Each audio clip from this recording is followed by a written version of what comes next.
പത്തനംതിട്ട മെഴുവേലിയിൽ നിന്നാണ് വാർത്ത. നവജാത ശിശു മരിച്ചതിൽ അവിവാഹിതയായ അമ്മയ്ക്കെതിരെ കൊലക്കുറ്റം ചുമത്തും എന്നുള്ള റിപ്പോർട്ട് വരുന്നു. കുഞ്ഞിനെ വലിച്ചെറിഞ്ഞപ്പോൾ തലയിടിച്ച് മരിച്ചു എന്നാണ് പോലീസിന്റെ ഇപ്പോഴത്തെ കണ്ടെത്തൽ. ചൊവ്വാഴ്ച ഉച്ചയ്ക്കാണ് മെഴുവേലിയിൽ അമ്മയുടെ വീടിന്റെ പിന്നിലെ പറമ്പിൽ നവജാത ശിശുവിന്റെ മൃതദേഹം കണ്ടെത്തിയത്. AV ജയശങ്കർ വിവരങ്ങളുമായി ഇപ്പോൾ ചേരുന്നുണ്ട്.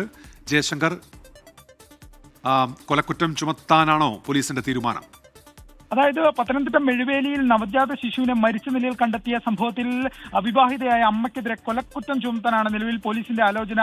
കുഞ്ഞിനെ വലിച്ചെറിഞ്ഞപ്പോൾ തലക്കിടിച്ച് മരിച്ചു എന്നാണ് പോലീസിന്റെ ഒരു വിലയിരുത്തൽ. ഈ പ്രാഥമിക പോസ്റ്റ്മോർട്ടം റിപ്പോർട്ടിലും ഈ കുഞ്ഞിന്റെ തലക്കേറ്റ അടിയാണ് മരണകാരണമെന്ന കണ്ടെത്തലുണ്ടായിരുന്നു. പോലീസിന് ഈ ഡോക്ടർമാരും ഇത്തരത്തിലുള്ള ഒരു മൊഴിയാണ് അല്ലെങ്കിൽ ഒരു റിപ്പോർട്ടാണ് നൽകിയത്. എന്തായാലും ചൊവ്വാഴ്ച ഉച്ചയ്ക്കാണ് മെഴുവേലിയിൽ അമ്മയുടെ വീടിന് പിന്നിലെ പറമ്പിൽ ഈ നവജാത ശിശുവിന്റെ ജഡം കണ്ടെത്തിയതായി. പെൺകുട്ടി ആശുപത്രിയിൽ ചികിത്സ തേടിയ ഘട്ടത്തിലാണ് ഇത്തരത്തിൽ പ്രസവിച്ചുവെന്നും കുഞ്ഞിനെ ഉപേക്ഷിച്ചുവെന്ന വെളിപ്പെടുത്തൽ ആശുപത്രി അധികൃതരോട് നടത്തിയത്.